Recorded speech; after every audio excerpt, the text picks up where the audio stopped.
How to develop a secure child. The backstory of a securely attached individual. This is Joshua Ward with Z Changed Me, and we're going to go through all of that, the mind of what a child goes through to become securely attached. And here is a table of contents, and just in case you want to know what I'm going to be going over. But let's get to the intro and then the content. See you in a bit.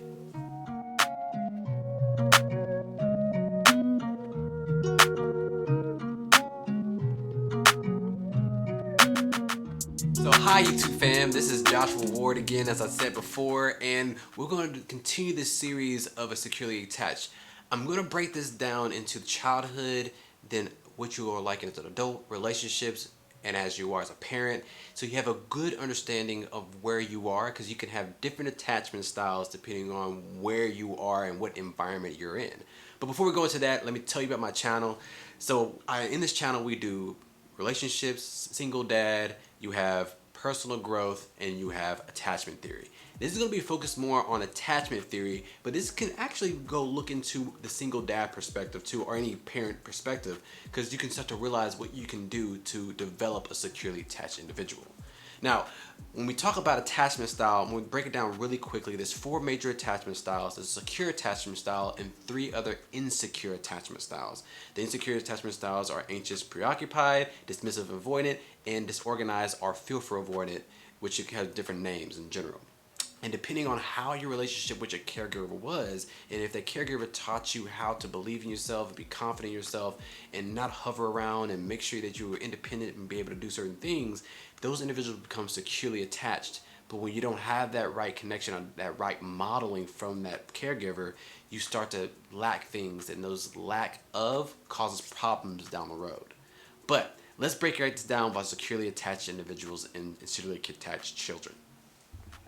Now, let's go into the securely attached adult first before we go into the child's mind and what they had to go through to become secure, to see and show you where you are and if you are securely attached and what things will potentially deviate from that. So the first thing is they appreciate their own self-worth. I mean, they don't need outside validation, which a lot of people can consider that as self-esteem. By doing other things and people giving you confidence and telling you you're great, that gives you self-esteem, which you're getting worthy from the outside. But if you had a great relationship with your caregiver, they told you that you are worthy just because you're alive and you're capable of doing anything, regardless of what the outside world tells you. All right. Number 2, they have a strong goal-oriented behavior even when they're alone. They don't need to be motivated by other people because they're driven by themselves. They openly look for support in other people and definitely their partner, and they actually are happy to do the same for them. They're comfortable being alone and also exploring their emotions. Now, this is one thing I kind of have to work on myself, but I was very okay with being alone, but exploring my emotions, I was garbage. I didn't have any type of confidence when it came to that. They don't struggle opening up and trusting others and actually testing others and knowing who to trust. They can regulate their emotions and feelings in their relationships, and they have the capacity to reflect on their situations and their actions and maneuvering through relationships. So these are the 7 or so characteristics that a secure attached is able and capable of doing, depending on their relationship with their caregiver and their caregiver's modeling of certain things, to believe in themselves, be confident in themselves, and be also confident in the other people and their environment around them. So let's go into the child's mind. So, and also I had to change. It got really cold, and this is a little more professional. But they say in a secure mind, they say that it takes about 18 months to see if you're going to be secure or not. Now, there's different literature that says 2 years. There's some literature that says 8 months, 8 years. I don't know what I believe about that, but what I do believe is that the older you get, the harder it is for you to change your attachment style. Because if you're so used to a certain attachment style for years, the longer you are in it, the harder it will be to actually change your style. But also you take consideration is the environment. The environment can change, and so can your attachment change too. You could be secure with your parents, but then fearful in relationships. You can be avoidant in friendships. So understanding the different environments potentially could have an effect on your attachment style is something you probably need to be aware of too. Now, they say that 50 to 60% of people are secure. I don't know if I would believe that. Because, like, I looked at the study and it said like 10,000 surveys were written out and questionnaires and interviews. So that means people were answering from their perspective of what they think they are. I mean, 4 years ago, I thought I was secure, but I was wrong. And so I had to learn on finding ways to heal to become on the road to secure, which I'm still working and struggling to do that, but I'm doing the best I can. But so make sure you look at information and stats. I mean, they say 97% of all stats are incorrect. Joke. But anyways, with half those children had caregivers that made them feel valued. They made them feel like supported, heard. They felt reassured around these parents and these caregivers, which made the four S's, which is going to be safe, felt secure, soothed, and seen. All right, hope I did that right. And by doing that, they were children who were self-oriented, they were social, they were warm, easy to connect with, and so those characteristics will both really well down the road. Now, there was this thing called the strange experiment, and so what they did was parents would be with the child, and the parent would leave, and then the child will feel kind of scared, not know what to do, and kind of worried, maybe crying a little bit. But when the parent came back, it really showed what kind of attachment style they had. And so what happens is if you're secure in this, when you get back, the parent gets back and the child sees the parent, they get reassured, soothed for a little bit, and then they go out and explore. Okay, I'm cool. Parents back, I can do what I need to do. All right, this is an infant, by the way. It's not like a top. These are little ones. And so anxious would be a little different. So when a parent came back, a caregiver came back, anxious person will go to the parent and then just start crying, and then no soothing was enough. So you left me, this and this and this. While the avoidant person, when a parent came back, the avoidant was like, "Yo, what's up?" And then when they didn't need it. What are the 5 conditions to raising a securely attached child? And here we go. Number 1, they feel safe and secure in their environment.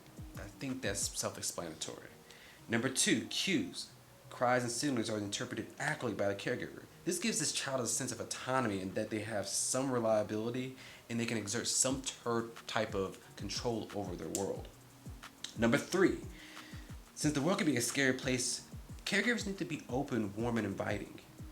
If the child experiences a bump in their day, the caregiver will be there to soothe their sadness and distress.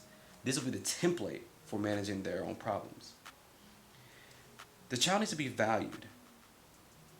You need to express pride over who they are instead of what the child does.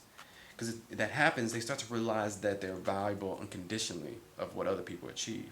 This is really big about relationships when they get older, because they start to feel like they need to feel like they're worthy, but they're worthy just by being alive. Number 5, child feels supportive of being their best self. Like, letting them explore the world with a safety net. And that safety net should, over time, little by little, get more slack and get more loose, because if anything does happen, you're there. And so those are the 5 conditions, right? So what about the risk factors that can affect it? Let's go over that right now. Now, outside of the conditions, there's 2 major risk factors that can threaten securely attachment's development. And those are, number 1, inconsistent parenting. Predictability is king with children, because think about it, if you're not predictable, they're going to think that's normal, and they don't think that's normal. They're going to find friends and relationships that are inconsistent and be okay with it because that's what they're used to. All right? You should be changing like routines and things so often, because that can make it edgy. It's like if you have a dog and you move, they get all anxious, and kids get the same way when things are not predictable and not change, and it causes edges. It causes regression with peeing, and they have nightmares. And a lot of things can come from not being consistent. Again, we can't be perfect. One-offs are okay. It's just you need to be reliable enough that they believe that you're going to come through when you say you're going to come through. And number two, which is probably is the most important, is not healing from your own trauma. Because if you don't heal from your own trauma and get better at who you are, all that is going to just pass generationally to the next person. And sometimes it doesn't just manifest that same problem. That can manifest multiple problems because of your inconsistency or your traumas that you haven't healed from. So those are the two risk factors that you take in consideration. Final thoughts: we're all trying to make sure that our kids become securely attached, and even ourselves. And you gotta understand, we're not perfect. We're going to make mistakes, but it's not about where you are. It's about where you're trying to be for yourself and for the people around you. And so we talked about 5 conditions. Just to recap, we have 5 conditions that can help really foster a securely attached individual, and there's 2 risk factors that can threaten it. And so this is again going to be a series. We're going to do all the attachment styles. We're going to break it down fundamentally. I want to get this foundation down so we can start doing some cool stuff down the road. Again, guys, I appreciate you being here. Please like and subscribe. I'm really trying to make sure I can promote this and be able to add value to other people. And I would appreciate it if you would. And guys, last thing is, please, if you have kids, slow down and give them a hug. They always need it. All right. See you next time, and hope this content was informative, and look forward to seeing you in the next video.